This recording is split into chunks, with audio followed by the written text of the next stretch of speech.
Katika maisha yetu tumekuwa tukizungukwa na watu wengi sana ambao wengine tumewapa majina na kuwaita rafiki zetu, lakini kiukweli wamekuwa ni watu wanaotuumiza na kutuachia majeraha. Leo tunaenda kuona ni kwa jinsi gani unaweza ukamtambua rafiki wa kweli katika maisha yako. Sifa ya kwanza ya rafiki wa kweli ni anajali, anajitolea na anakupa muda wake. Rafiki wa kweli hana visingizio, hana sababu. Anakuwa na wewe katika nyakati zote. Katika shida, katika raha utamuona. Anakuwa na huruma na mambo yako. Ukiwa katika shida, anakuwa pamoja na wewe. Ukiwa katika raha, anakuwa pamoja na wewe. Hiyo ni sifa ya kwanza ya rafiki wa kweli.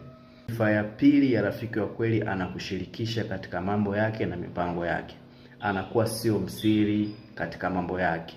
Yaani ni mtu ambaye anakutafuta, anakueleza mambo yake, unampa ushauri wa hapa na pale. Na mipango yake pia. Japo wengine hawaendagi mbali kuelezea mipango yao, lakini mambo ya kawaida yale ya kijamii huwa wanashirikishana. Kwa ukiona rafiki yako hakushirikishi katika mambo yake, unayasikia kwa watu wengine tofauti na yeye, kwamba kafanya hivi, ana mpango wa kufanya hivi, jua huyo sio rafiki wa kweli. Ni mtu ambaye anaweza akawa ni hatari kidogo kwako, kwa sababu anakuficha mambo yake, anawaambia watu wengine, wewe unakuwa ufahamu kinachoendelea. Sifa ya tatu ya rafiki wa kweli, anakuwa na tabia ya kuweka mipaka na ana tabia ya kukuheshimu, haswa mkiwa mbele za watu. Anakuwa sio mtu wa kukuvunjia heshima, kukukejeli wala kukudharau. Anakuwa ni mtu anayekuheshimu haswa mkiwa mbele za watu. Mkiwa wawili tu anaweza akafanya hayo mambo, kwa sababu mko wawili tu na nyinyi marafiki. Lakini mkiwa mbele za watu ni mtu ambaye anakuheshimu. Ukiona rafiki yako mbele za watu anakuvunjia heshima, huyo sio mtu mzuri, kaa mbali naye. Na ni mtu pia anakuwa anajua kuweka mipaka.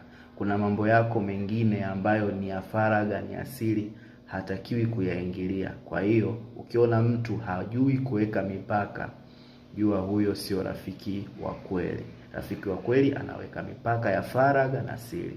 Atakuheshimu, atakulinda. Sifa ya nne ya rafiki wa kweli, anaweza kutunza siri zako na madhaifu yako. Hawezi kutumia madhaifu yako na siri zako kublackmail. Hawezi kukufanya uwe submissive kwake kwa sababu anatambua siri zako. Hapana.